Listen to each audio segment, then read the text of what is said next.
자, 오늘도 비문학 독해 문제를 한번 보겠습니다.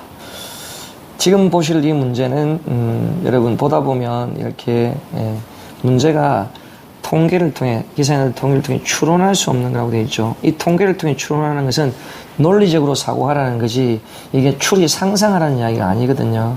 알겠죠? 그래서 일단 이런 문제들은 대체로 보면 내용 일치에 가까운 문제예요. 우리 지난 시간에 그렇죠? 우리 해봤던 그 내용 일치 묻는 문제 방법이 있었죠. 그러니까 보십시다. 일단 1번을 풀기 위해서는 25, 34살의 범위를 봐야 되거든요. 그럼 그 25, 34살의 범위가 여기에 30, 34살 그리고 밑으로 가면 25, 29살 이게 그렇죠? 그 범위잖아요.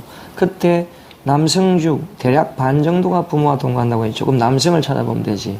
남성의 45.4%, 그 다음에 남성의 64% 이렇게 돼 있잖아. 이게 연결되면 결국 뭐가 된다? 대략 반 정도가 된다는 거죠. 보통 문제 낼 때 대략 얼마다 그러면 그거는 그쵸 틀린 경우가 별로 없긴 해요. 왜? 정확하게 딱 퍼센트를 따지라는 게 아니기 때문에 그렇죠. 그렇게 섞으면 어느 정도 된다는 거죠. 그렇죠? 그 다음 두 번째, 현대 사회에서 남녀를 막론하고 만원 현상이 널리 퍼져 있다고 했죠. 이 핵심용어는 만원 현상이에요. 그러니까 지금 남녀 지금 나와 있는 거 있잖아요. 25, 34살 범위 결혼 정년기에 있단 말이에요. 그렇죠. 근데 만원 현상 하면 뭐예요? 그렇죠. 나이가 차도 결혼 안 하고 있는 현상 그런 걸 찾아보면 되죠. 근데 이제 여기 지문에 만혼 현상이라고 그대로 나와 있을 수 있지만 이 만혼 현상과 관련 있는 문맥이 있을 수도 있어요. 그걸 여기서 이제 찾을 수 있어야 되죠. 만혼 현상은 안 보이니까. 그럼 이제 거기 보니까 상당수는 독신으로 부모로부터 주거가사 지원을 받는다고 되어 있잖아요. 그러니까 상당수가 독신이라는 거죠. 독신이라는 거죠. 그러니까 그게 다양하게 이제 널리 퍼져 있는 경우가 맞죠. 상당수라고 했으니까. 그렇죠? 이것도 맞는 거예요, 그러면. 그 다음에 이제 세 번째. 이제 이건 30, 34살의 경우만 보면 되죠. 그럼 30, 34살의 경우에 5년 전에도 여성이 남성보다 높지 않았다고 했습니다. 동거 비율이, 부모 동거 비율이. 그러면 보자. 30, 34살에 남성이 45.4가 부모와 동거하고 여성의 33.1이 동거를 한다는 거죠, 지금. 근데 거기에 뒤에 보면 5년 전에 비해 남성은 6.4%, 여성은 10.2% 증가한 수치라고 되어 있잖아요. 근데 여성의 증가 수치가 높지만 아직까지도 남성이 더 높아요. 그럼 5년 전에도 결국은 뭐예요? 남성이 높았다는 거죠. 그렇죠?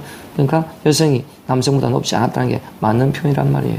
알겠죠? 그러니까 보면 이런 경우에 있어 이제 보면 너무 상상하지 말고 보이는 경우가 확인만 하세요. 그럼 이건 산수 문제가 되는 거죠. 실제로 따지고 보면. 됐죠? 그럼 마지막에 캥거루족 늘어난 것은 직장 문제 때문에 되는 거잖아요. 근데 거기 캥거루족이 있단 말이에요. 거기 보니까. 근데 캥거루족의 앞뒤에 어디에도 직장 문제가 언급되는 경우는 없어요. 그러니까 그래서 직장이 아예 그렇죠. 언급이 안 돼요. 근데 이건 좀 쉬운 문제인데도 사람들이 풀 때 어떤 경우가 생기느냐면 계속 괜히 상상을 해버려요. 상상을 해버리면 부모로부터 주거와 가사 지원을 받는 게 직장 못 구해서 그렇겠지라고 그냥 막연하게 생각해버려요. 그럼 상상이 돼버리죠. 그럼 상상이 돼버리면 이것도 맞는 거 같이 보이는 거지. 그럼 어디에서 엉뚱한 실수가 일어나냐면 산수 문제에서 엉뚱한 실수가 일어나. 알겠습니까? 그러니까 답은 여기서 이제 확실하게 틀렸으니까 답이 4번이 되는 겁니다.